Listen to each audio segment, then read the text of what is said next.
I'm David Alvarez, 62 years old. When I walked into that courtroom, the judge was shocked and whispered, "Why are you here?" My son-in-law had just mocked my daughter in court. But when he saw me step in behind him, the room went silent, and his arrogant family looked at each other in panic. If you're hearing this, please like the video, subscribe, and tell me in the comments where you're watching from. I want to know how far this story travels, because what I'm about to tell you needs to reach every father, every daughter, every person who's ever felt powerless watching someone they love get destroyed by a predator in expensive clothes. I never thought I'd be sitting here recording this story. My hands are still shaking from anger, even though it's been 3 months since that day in court. 3 months since I watched my daughter Emma, my brilliant, beautiful Emma, get torn apart by a man who never deserved to breathe the same air as her. And 3 months since I reminded an entire courtroom why they used to call me the most feared advocate in the state prosecutor's office. But let me start from the beginning, because this story didn't begin in that courtroom. It began 5 years ago, when my wife Margaret passed away from cancer, and Emma, then 28, became my anchor in a world that suddenly felt empty and cold. Margaret's death left a hole in both our lives that we thought nothing could fill. Emma had just finished her master's degree in social work, was starting her career helping families in crisis. The irony isn't lost on me now. She spent her days protecting other people's children while a wolf was circling her own life. Emma had inherited her mother's compassion and my stubborn streak. She worked 60-hour weeks at the Family Services Agency, came home exhausted, but somehow always found time to check on me. We'd have dinner together twice a week, simple meals, nothing fancy, but those evenings kept me sane during the darkest period of my life. She'd tell me about the cases she was working, the families she was helping rebuild. I'd share stories from my days as a court investigator, back when I thought the system actually protected the innocent. Emma had used her inheritance from her mother, $80,000 that Margaret had carefully saved over 20 years, to put a down payment on a small house 3 blocks from mine. It was a beautiful little craftsman home, built in 1952, with original hardwood floors and a front porch that wrapped around 2 sides. The house needed work, but Emma saw its potential. She spent weekends stripping wallpaper, refinishing floors, painting every room by hand. I helped when my arthritis allowed it, but mostly I just watched my daughter pour her heart into creating something beautiful. The deed was in her name only, Emma Alvarez. I made sure of that when I reviewed the paperwork. After 30 years working in forensic accounting and court investigation, I'd seen too many young people get burned by putting both names on property before marriage. "Trust but verify," I told her, and she laughed and said I was being paranoid. But she listened. She always listened to her old man, at least back then. That's when Tyler Matthews walked into our lives like a plague wrapped in charm. I met him at Emma's office Christmas party in December 2019. Tall, handsome in that manufactured way that comes from expensive haircuts and designer clothes. He worked in investment consulting, a phrase so vague it should have been a red flag the size of Texas. But he was charming, I'll give him that. He complimented Emma constantly, brought her flowers every week, took her to restaurants I couldn't pronounce the names of. He drove a BMW, wore suits that cost more than most people's rent, and talked about his portfolio like he was Warren Buffett. Emma was smitten. After losing her mother and watching me struggle with grief, she deserved happiness. She deserved someone who would cherish her the way her mother and I always had. Tyler seemed to be that man, at least on the surface. He proposed after 8 months of dating, a ring that must have cost $20,000 down on one knee at the restaurant where they'd had their first date. Emma called me crying with joy, and I swallowed my doubts because I wanted her to be happy. They married in a small ceremony in our backyard, under the oak tree Margaret had planted when Emma was born. Tyler's family came. His parents, Richard and Patricia Matthews, who owned a chain of furniture stores and made sure everyone knew it. His sister Melissa, a real estate agent who kept commenting on how quaint everything was, like she was slumming it in our middle-class neighborhood. They smiled and shook hands and said all the right things, but I could see the condescension in their eyes. To them, Emma was marrying up, and Tyler was doing charity work. Tyler moved into Emma's house after the wedding. He insisted they should combine their assets, started talking about refinancing the house to unlock its equity. Emma was uncomfortable with the idea, but Tyler was persistent.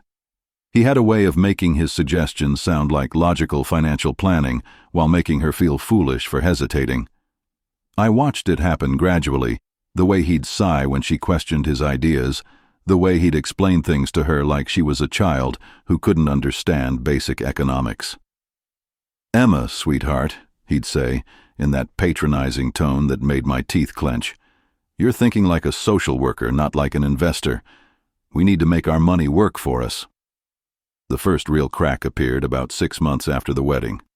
Tyler had convinced Emma to invest $30,000 of her savings, money she'd been setting aside for years, into what he called a guaranteed opportunity with some associates of his.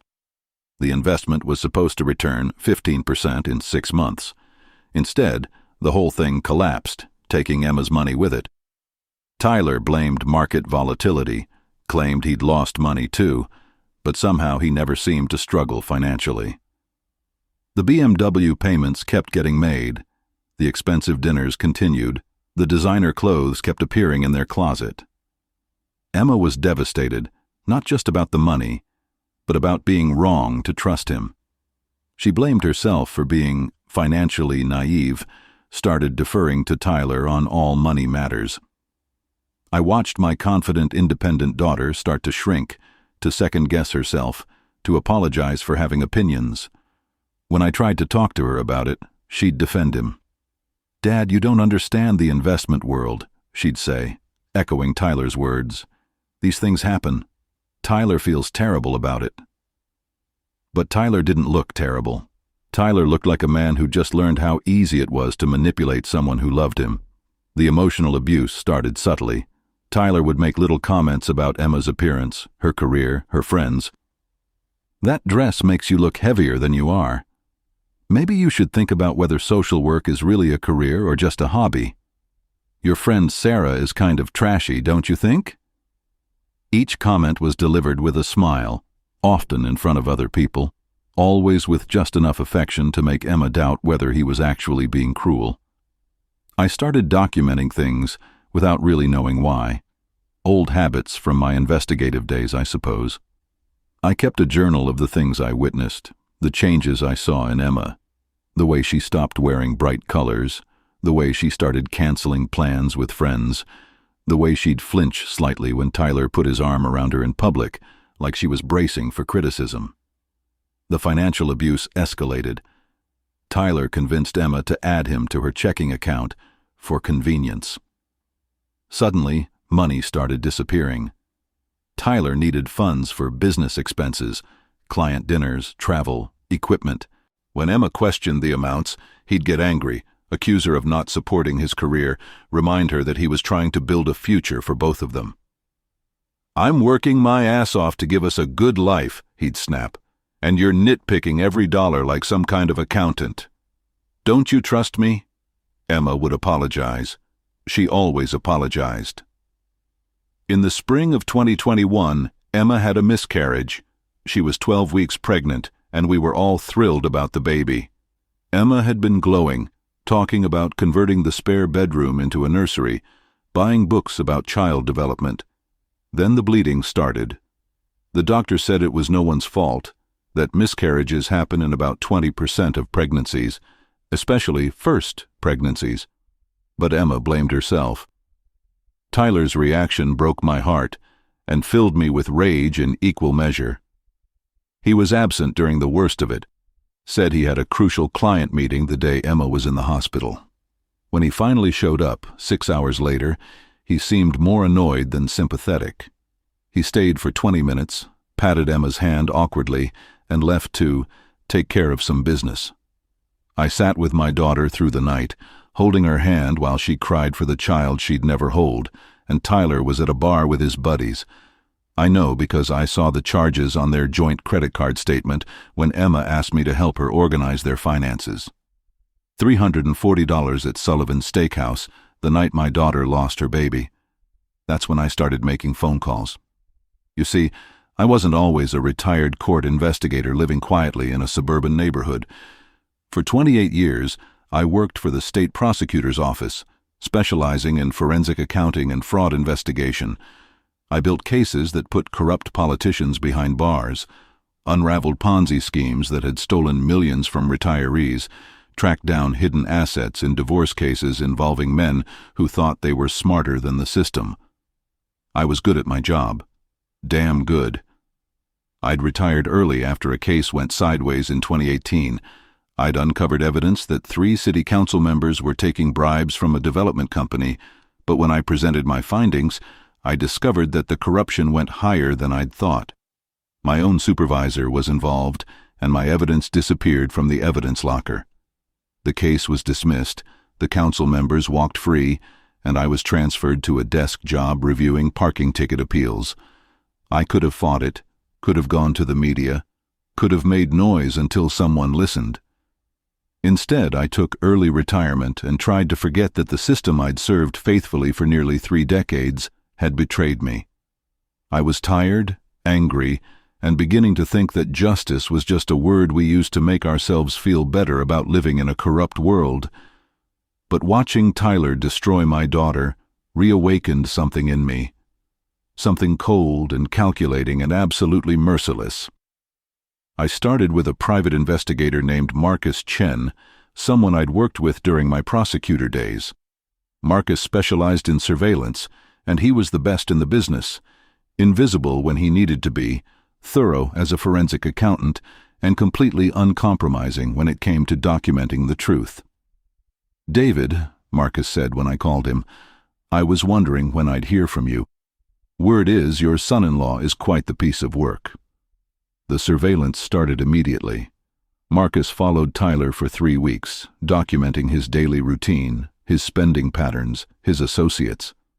What we found was even worse than I'd suspected. Tyler wasn't just financially irresponsible, he was systematically looting Emma's assets while building a separate life she knew nothing about. He'd opened credit cards in her name, taking cash advances that he funneled into his own accounts. He was using their joint account to pay for hotel rooms, expensive dinners, jewelry, none of which Emma ever saw. And then there was Amber Sinclair. Amber was a 26-year-old Instagram model with 50,000 followers and the moral compass of a rabid hyena. Tyler had been seeing her for 8 months, paying for her apartment downtown, buying her a car, funding shopping sprees that would have fed a small village. Marcus got photos of them together, credit card receipts, text messages Tyler was careless enough to send from his work phone. But the smoking gun came when Marcus planted a recording device in Tyler's car during one of his lunch meetings. Massachusetts is a 2-party consent state, but there are exceptions for investigating suspected crimes, and fraud definitely qualified. The recording device captured Tyler on a phone call with Amber, discussing their plans for after his divorce. "Baby, once I get half the house, we can buy that condo in Miami you liked," Tyler said, his voice dripping with smugness. "Emma's too stupid to fight it. Her dad's just some washed-up government worker, and she can barely afford a decent lawyer. This is going to be like taking candy from a baby." I played that recording 17 times, my rage building with each repetition. Tyler thought he was clever. He thought he'd found the perfect mark, a grieving woman with assets and no street smarts, backed by a broken-down father who'd given up fighting the system. He was about to learn that some fathers never stop fighting when their children are threatened. The abuse got worse through the summer of 2021.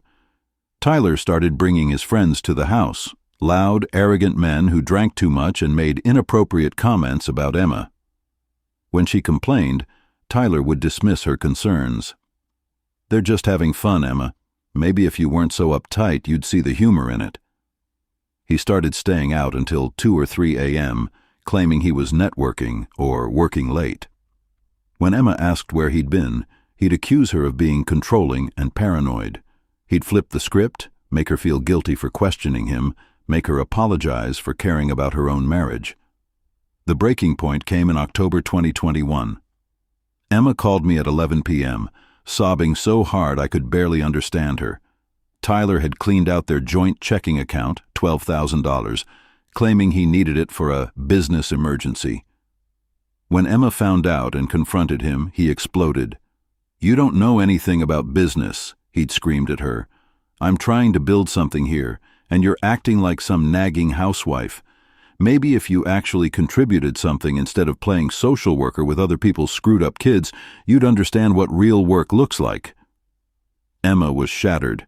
She apologized to him. She actually apologized for being upset that he'd stolen their money. That's when I knew Tyler had to be stopped before he destroyed her completely. I drove to Emma's house the next morning. Tyler was gone, probably with Amber, spending Emma's money on overpriced brunch and champagne. Emma looked like a ghost of herself.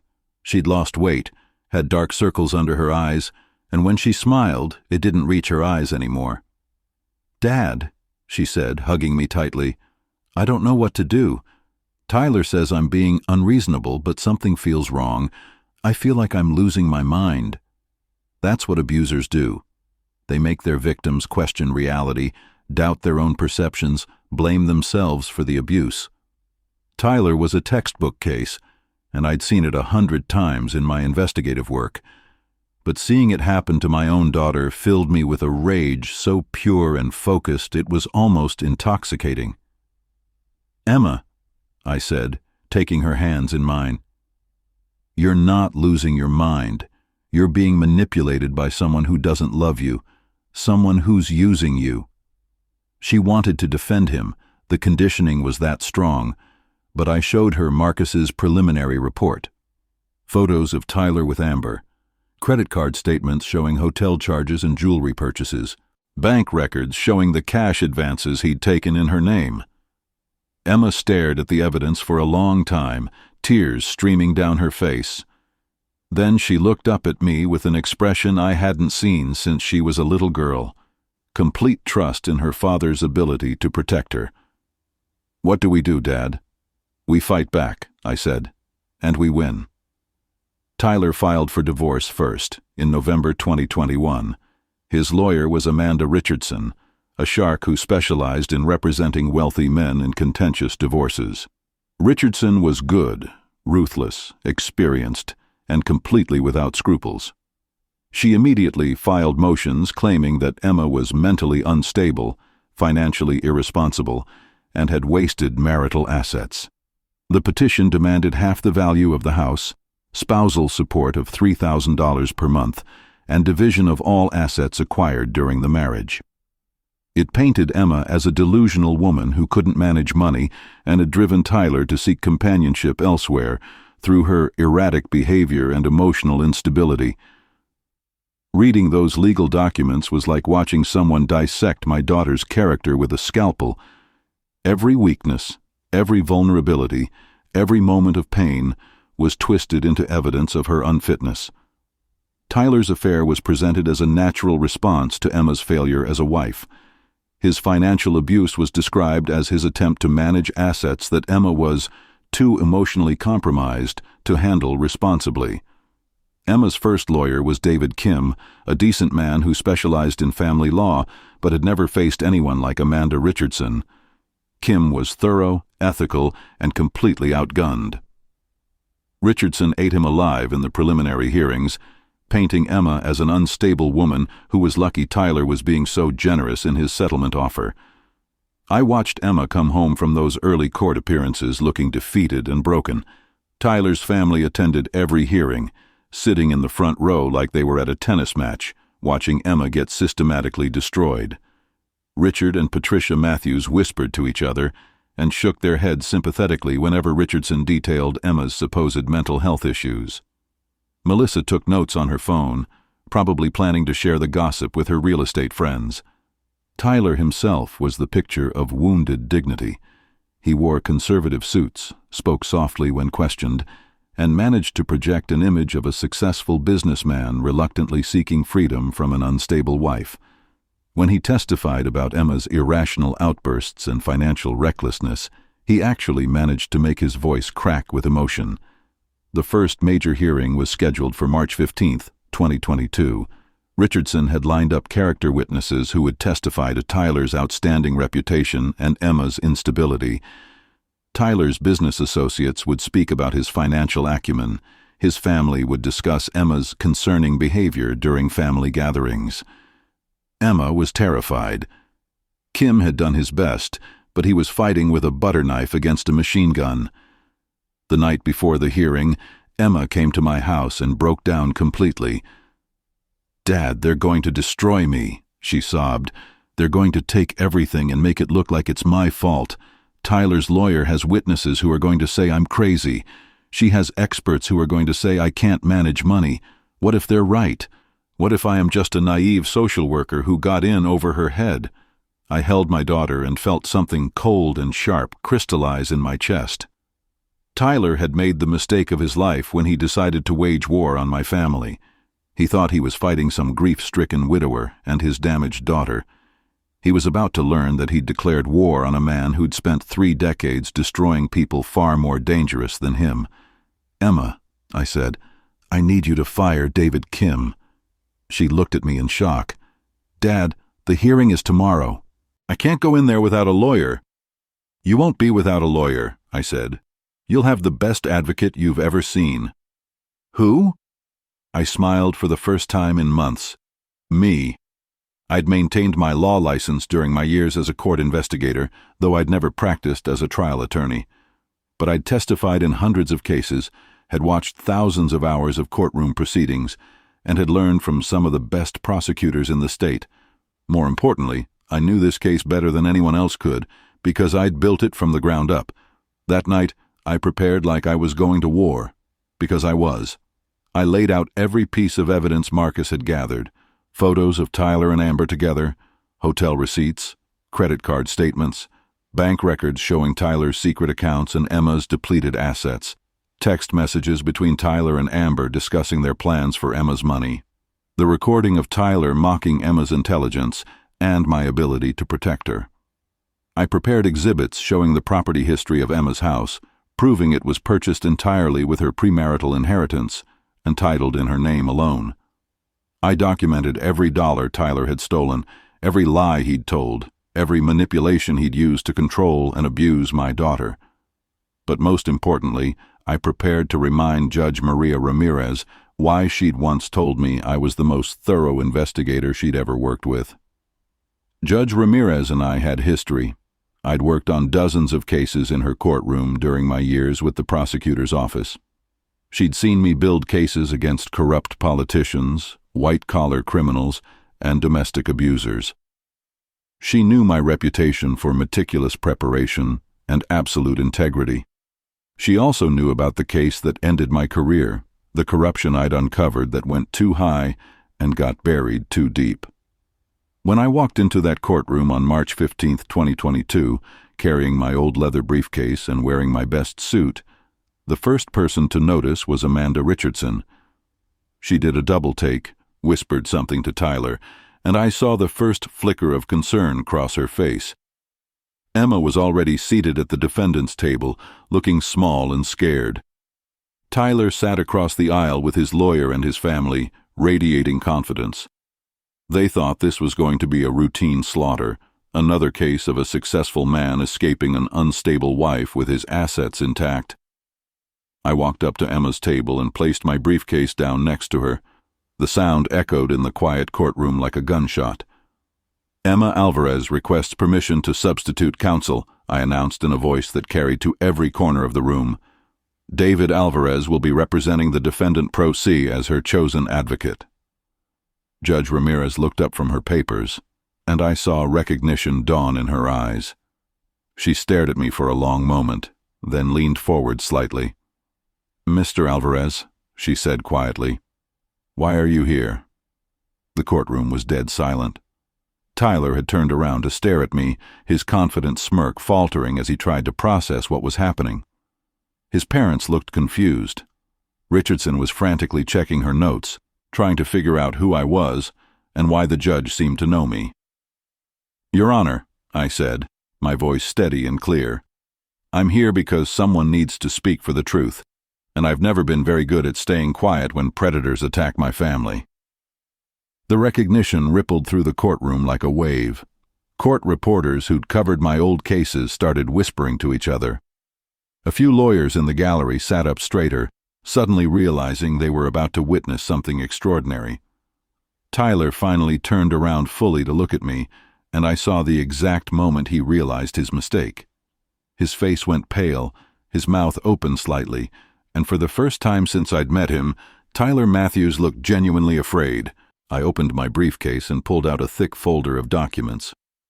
"Your Honor, I'd like to present evidence that will demonstrate that Mr. Tyler Matthews is not the successful businessman and wounded husband he claims to be, but rather a calculating predator who has systematically abused, defrauded, and isolated my daughter for the purpose of stealing her assets and destroying her life." Richardson jumped to her feet. "Objection, Your Honor. This is highly irregular.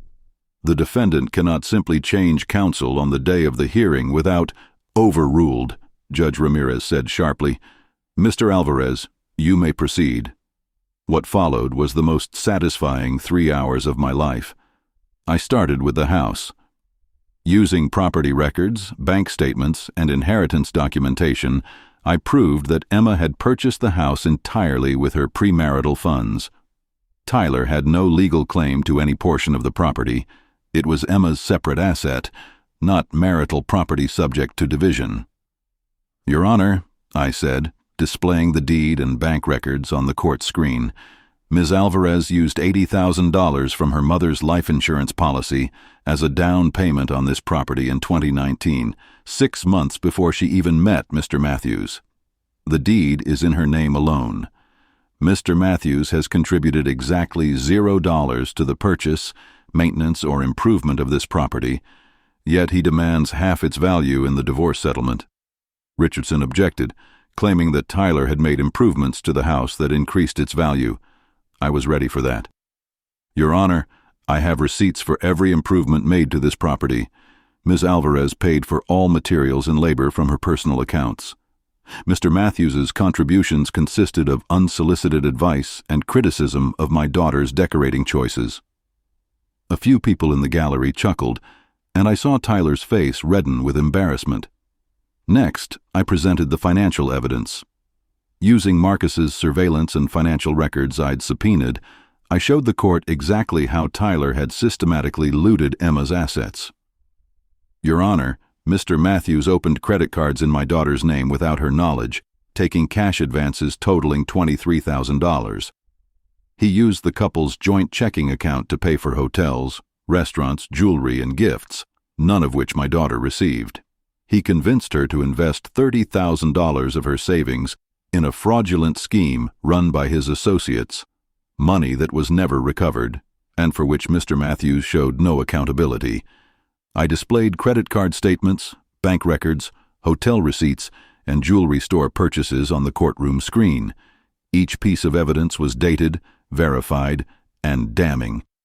Richardson tried to object, claiming the evidence was illegally obtained, but I'd been careful to follow proper procedures. Everything was subpoenaed, legally discoverable, or voluntarily provided by Emma.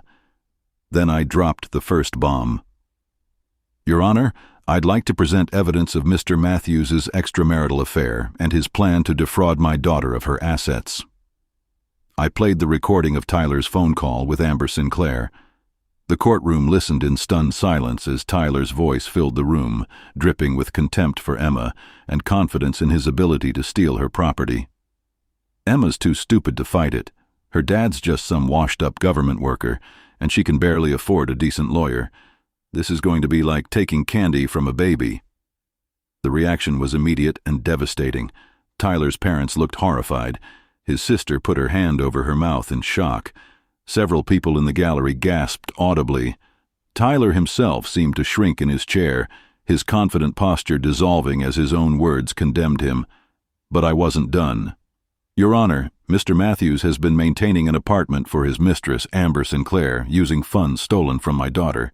I have bank records showing payments to Sinclair's landlord, credit card receipts for gifts and travel, and documentation of a vehicle purchase made in Ms. Sinclair's name using funds from the joint account Mr. Matthews shares with my daughter.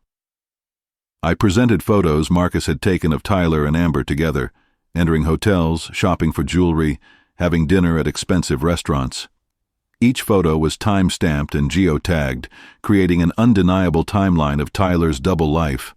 Richardson was scrambling, objecting to everything, claiming the evidence was prejudicial and irrelevant to the financial issues at hand. Judge Ramirez overruled every objection. Mr. Matthews' character and credibility are absolutely relevant to this court's determination of asset division and spousal support, Judge Ramirez ruled. Continue, Mr. Alvarez. I spent the next hour walking through Tyler's systematic financial abuse of Emma. I showed how he'd isolated her from friends and family, undermined her confidence, and manipulated her into questioning her own judgment. I presented evidence of his emotional abuse, text messages where he berated her for spending money on groceries while he dropped hundreds of dollars on dinners with his mistress. Your Honor, I said, looking directly at Tyler, Mr. Matthews didn't just steal my daughter's money, he stole her sense of self-worth, her ability to trust her own judgment, and her faith in her own intelligence. He systematically destroyed her confidence so she wouldn't question his theft of her assets. Tyler's lawyer tried to paint him as a victim of his own generosity, a successful businessman who'd tried to help his financially naive wife manage her money. Richardson called Tyler to the stand to tell his side of the story. It was a mistake. Tyler took the stand wearing his most expensive suit, projecting wounded dignity and righteous indignation. Richardson led him through his version of events. Emma was unstable, financially irresponsible, and emotionally abusive. He'd tried to help her manage her money, but she'd resented his success and accused him of controlling her. The affair with Amber was a mistake, he claimed, brought on by Emma's rejection and constant criticism.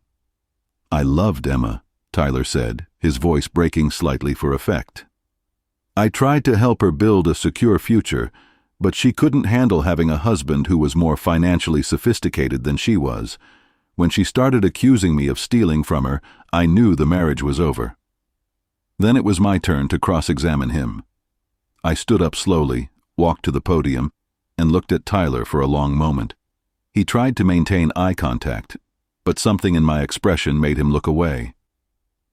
Mr. Matthews, I began, my voice conversational and calm, you testified that you loved my daughter, is that correct? Yes, Tyler said, lifting his chin defiantly. And you testified that you were trying to help her build a secure future. Is that also correct? Yes. I walked over to the evidence table and picked up a stack of credit card statements. Mr. Matthews, can you explain to the court how stealing $23,000 from my daughter using credit cards opened in her name helped build her secure future? Tyler's lawyer objected, but Judge Ramirez overruled her. Answer the question, Mr. Matthews, she directed. Tyler stammered, claiming the credit cards were for joint expenses and emergency funds. I cut him off. Mr. Matthews, these statements show charges for hotels you visited with Ms. Sinclair, jewelry you purchased for Ms. Sinclair, and restaurants where you entertained Ms. Sinclair. Can you explain how buying your mistress a $3,000 necklace with my daughter's credit card helped build Emma's secure future? Those were business expenses, Tyler said weakly. Business expenses? I repeated, my voice rising slightly. Mr. Matthews, what business were you conducting at the Ritz-Carlton at 2 p.m. on a Tuesday with a woman who isn't your wife? The courtroom erupted in murmurs. Tyler's face was bright red, and he was starting to sweat despite the air conditioning. I spent the next 30 minutes systematically destroying Tyler's credibility. I confronted him with bank records, credit card statements, hotel receipts, and text messages. I played recordings of him lying to Emma about his whereabouts while he was actually with Amber. I showed photos of them together while he was claiming to be at business meetings. By the time I was finished, Tyler looked like a man who'd been run over by a freight train. His confident facade had crumbled completely, and he was stammering through answers that made him look either incompetent or malicious. but I saved the best for last. Mr. Matthews, do you recall making a phone call to Ms. Sinclair on February 8th of this year? Tyler's eyes widened slightly. I don't remember every phone call I made. Let me refresh your memory, I said, and I played the recording again. Tyler's own voice filled the courtroom. Emma's too stupid to fight it. Her dad's just some washed-up government worker, and she can barely afford a decent lawyer. This is going to be like taking candy from a baby. When the recording ended, the courtroom was completely silent. Tyler looked like he wanted to disappear into the floor. Mr. Matthews, I said, my voice cold as winter, does that refresh your memory? Tyler mumbled something inaudible. I'm sorry, Mr. Matthews. Could you speak up? The court reporter needs to hear your answer. Yes, Tyler said, his voice barely above a whisper. I remember that call. And when you said taking my daughter's house would be like taking candy from a baby, were you referring to your plan to defraud her of property she purchased with her own inheritance? Richardson objected frantically, but the damage was done. Tyler had been caught red-handed, his contempt for Emma and his fraudulent intentions laid bare for everyone to hear. When Tyler finally left the stand, he looked defeated and small. His family was staring at him with a mixture of shock and disgust. His parents, who'd flown in to support their son's divorce, looked like they wanted to change their names and move to another state. Richardson called a few character witnesses for Tyler, business associates who testified to his professional reputation, but after the recording and the financial evidence, their testimony sounded hollow and irrelevant. How do you vouch for the character of a man who was caught on tape calling his wife stupid while planning to steal her house? I called Emma to testify on her own behalf. She was nervous at first, but as she told her story, the isolation, the financial abuse, the emotional manipulation, her voice grew stronger. She wasn't the broken woman Tyler had tried to create. She was my daughter, and she had inherited more of my fighting spirit than Tyler had realized. Emma testified about the miscarriage, about Tyler's absence during her darkest moments, about his increasing cruelty as he grew more confident in his control over her. She spoke about the house, how she'd saved for years to buy it, how she'd spent weekends restoring it with her own hands, how it represented her independence and her mother's memory. When Richardson cross-examined Emma, trying to paint her as unstable and vindictive, Emma remained calm and composed. She answered every question honestly, admitted her mistakes, and refused to be baited into anger or tears. Ms. Alvarez, Richardson said, her tone condescending, isn't it true that you were so jealous of your husband's success that you became controlling and paranoid about his business activities? Emma looked at Richardson for a moment, then glanced at me. I nodded slightly, encouraging her to speak her truth. Ms. Richardson, Emma said quietly, I wasn't jealous of Tyler's success. I was concerned about my money being stolen and my marriage being destroyed by his lies. There's a difference between paranoia and pattern recognition. It was a perfect answer, and I felt proud enough to burst. The hearing concluded with closing arguments.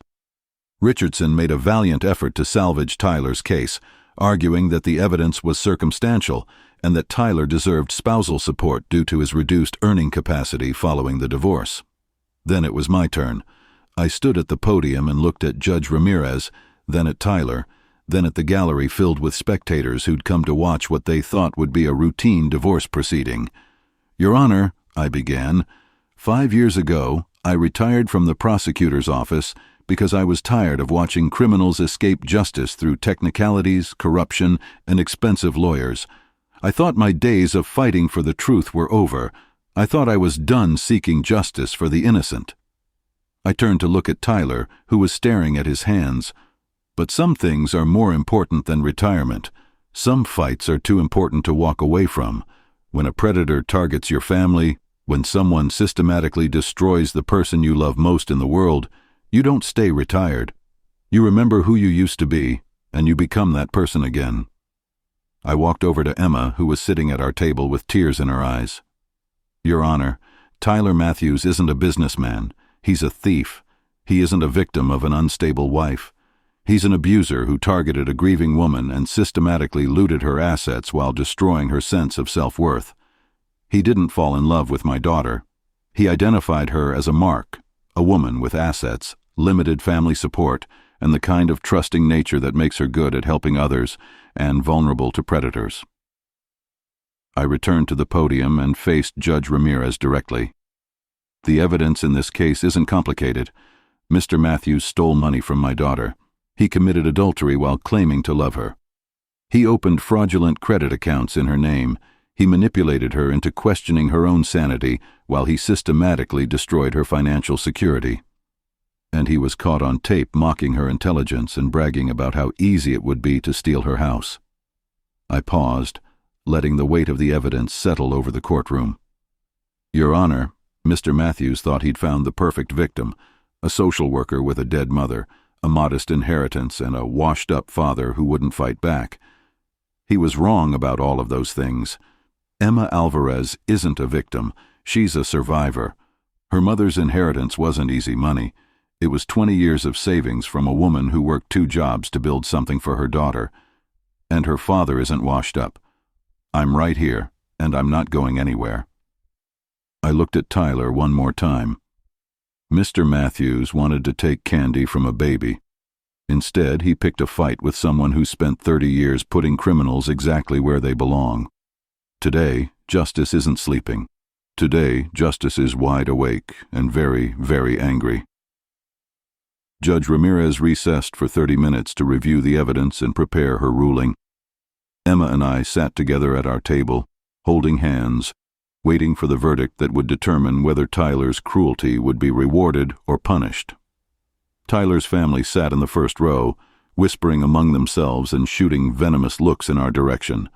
Richardson was frantically reviewing her notes, probably trying to figure out how she'd misread the case so badly. Tyler himself sat motionless, staring at nothing, finally understanding that his arrogance had destroyed him. When Judge Ramirez returned, the courtroom fell silent. I have reviewed all evidence presented today, she began, her voice formal and measured, and I am prepared to issue my ruling on the petition for dissolution of marriage filed by Tyler Matthews against Emma Alvarez. She looked at Tyler, then at Emma, then directly at me. The court finds that Mr. Matthews has failed to demonstrate any legitimate claim to Ms. Alvarez's separate property. The house located at 1247 Maple Street was purchased entirely with Ms. Alvarez's premarital funds and titled in her name alone. Mr. Matthews has no ownership interest in this property. Tyler's shoulders sagged. His parents looked stricken. Furthermore, Judge Ramirez continued, the court finds that Mr. Matthews has engaged in systematic financial abuse of the respondent, including but not limited to unauthorized use of credit accounts, misappropriation of joint funds, and fraudulent conversion of marital assets for personal use. She was just getting started. The court finds Mr. Matthews's testimony to be wholly lacking in credibility, contradicted by substantial documentary evidence and audio recordings that demonstrate his intent to defraud Ms. Alvarez of her separate property. Judge Ramirez's voice grew stronger, more commanding.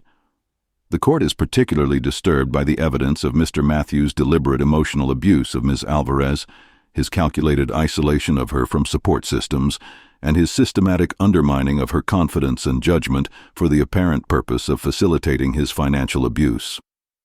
Tyler's lawyer was frantically taking notes, probably already planning an appeal that would never succeed. Therefore, the court orders as follows. The marriage between Tyler Matthews and Emma Alvarez is hereby dissolved.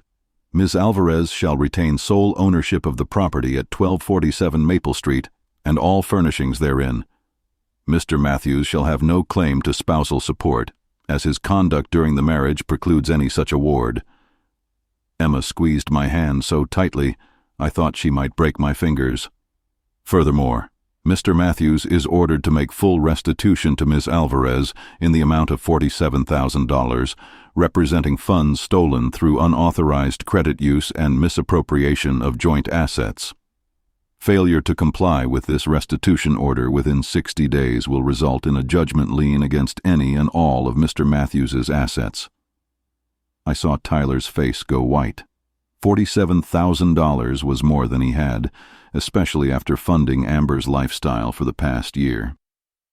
Additionally, Judge Ramirez continued, the court is referring this matter to the district attorney's office for investigation of possible criminal charges related to identity theft, credit fraud, and financial abuse.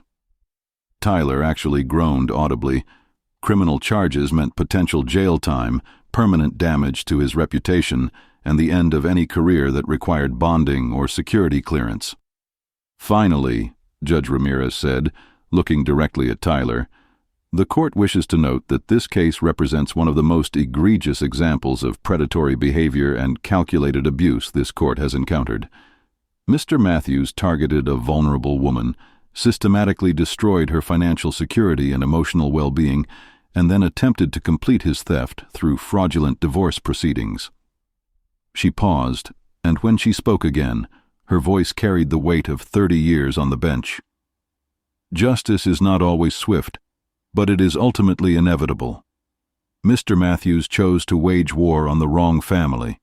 This court session is adjourned. The gavel came down like thunder. Emma burst into tears, tears of relief, vindication, and joy. I held her while she sobbed, feeling something tight and angry in my chest finally begin to loosen. Around us, the courtroom erupted in whispers and movement as people processed what they'd just witnessed. Richardson packed her briefcase quickly and efficiently, a professional who'd just lost the biggest case of her career and knew it. She nodded respectfully to me as she passed, one lawyer acknowledging that another had simply been better prepared and more committed to the truth. But the most satisfying moment came when I saw several people in the gallery approaching us. Court reporters who remembered my old cases, other lawyers who'd worked with me during my prosecutor days, a few retired investigators who'd heard through the grapevine that David Alvarez was back in action. "David," said Maria Santos, a criminal defense attorney I'd worked with on several cases, "I haven't seen advocacy like that since you put away Councilman Bradley for bid rigging. You haven't lost a step." "Hell," added Frank Morrison, a retired detective, "I think you got better. That was surgical." Emma looked up at me with wonder and pride. "Dad, I had no idea you were so formidable." I smiled and smoothed her hair, the way I used to when she was small and had scraped her knee or lost a toy. "Emma, sweetheart, I spent 30 years putting bad people where they belong. Tyler was just another criminal who picked the wrong victim." As we walked out of the courthouse, Emma's phone started buzzing with messages from friends and colleagues who'd heard about the case. Word travels fast in legal circles, and by evening, the story of Tyler Matthews's spectacular defeat would be the talk of every law office and courthouse in the city. But I wasn't thinking about reputation or recognition. I was thinking about my daughter, how she walked taller, how her voice was stronger, how the light had returned to her eyes. Tyler had tried to break her, but he'd only succeeded in reminding her that she came from strong stock. We drove home together, Emma chattering excitedly about getting her life back, about returning to work with confidence, about maybe getting a dog to keep her company in the house that was finally, legally, completely hers. "Dad," she said as I pulled into her driveway, "how can I ever thank you for what you did today?" I looked at the house, Emma's house, with its wraparound porch and original hardwood floors, and I thought about Margaret, who'd saved every penny for 20 years to give Emma a foundation to build on. "Emma," I said, "you don't need to thank me. You're my daughter. Protecting you isn't a favor. It's my job." That night, I sat in my living room with a glass of Margaret's favorite wine, thinking about justice and family and the choices we make when the people we love are threatened. Tyler had assumed I was just another grieving widower, too broken and tired to fight for what mattered. He'd confused grief with weakness, retirement with surrender. He'd been wrong about everything. Tyler's life unraveled quickly after the divorce. Amber Sinclair disappeared the day the court ordered restitution, taking with her the expensive gifts Tyler had bought with Emma's money. His parents, humiliated by the public exposure of his crimes, cut him off financially. His sister stopped returning his calls. The furniture stores that had given him employment based on family connections suddenly found his services unnecessary. The district attorney's office did investigate the criminal charges Judge Ramirez had recommended. Tyler ultimately pled guilty to identity theft and credit fraud, receiving 2 years of probation and an additional $15,000 in fines. His mugshot appeared in the local newspaper next to an article detailing his conviction, ensuring that anyone who Googled his name would learn exactly what kind of man he was. Emma, meanwhile, bloomed like a flower that had finally received sunlight after a long winter. She returned to work with renewed passion, helping other families navigate crisis and rebuild their lives.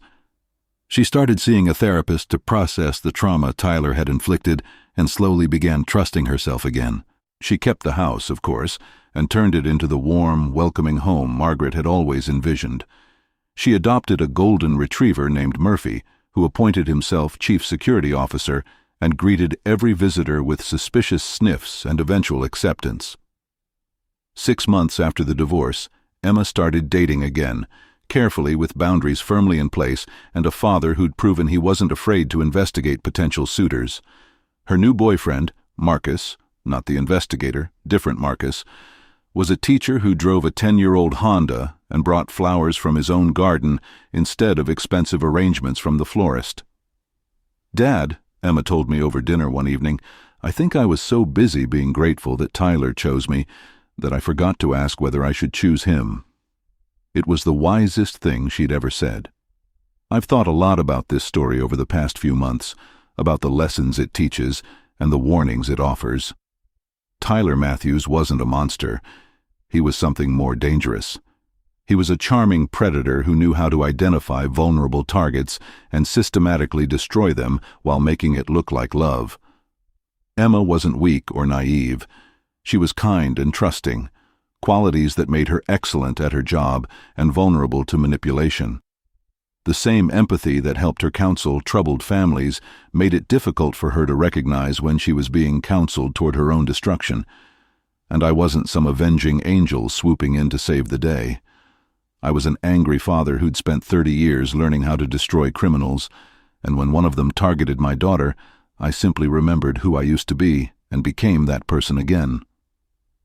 The truth is, predators like Tyler count on our silence, our shame, our tendency to suffer in private rather than fight back in public. They rely on the assumption that their victims are isolated, unsupported, and too damaged to mount an effective defense. Sometimes they're right, but sometimes they pick the wrong family. Sometimes they target someone whose father spent 3 decades putting criminals exactly where they belong. Sometimes they underestimate the power of a family that refuses to be broken. Sometimes they confuse kindness with weakness, and they learn too late that those are very different things. Tyler Matthews thought he'd found easy prey. Instead, he found a daughter who was stronger than he'd calculated and a father who was far from finished fighting. Justice doesn't always come quickly, and it doesn't always come completely.